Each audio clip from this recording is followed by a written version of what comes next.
Assalomu alaykum akalar. Bugun obzorimizda Mercedes-Benz W211 mashinasi bo'ladi. Sirazi informatsiyasini aytaman. Mashinamiz 2003-yil ishlab chiqarilgan 112 motor, ya'ni 3.2 motor. Motori, korobkasi ходовой ideal holatda.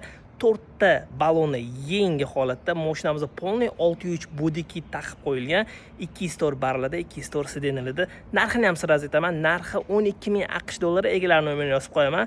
Azgincha sunnatiga bu narsa o'tib berishadi. Mashinani bitta ko'ramiz, ideal holatda. Мерседес — это стиль и уверенность в нем. Он не доказывает, он сам эталон.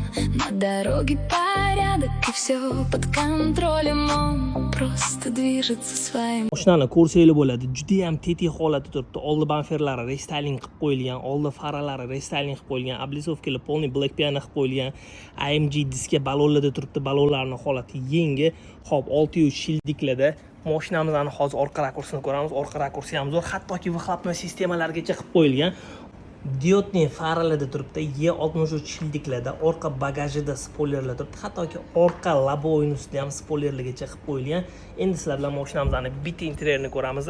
Qop-qora juda ham derskiy. Aytib o'tganimdek 204 sedanasi, polniy elektropaket, o'rta konsolimiz ham 204 ga, hamma narsasi ishlaydi. Android magnitofon qo'yib qo'yilgan, multifunksionalniy rul qo'yib qo'yilgan, cruise kontrollari bor, bokovoylarni boshqaradigan rejimli, stiklopodъемniklar.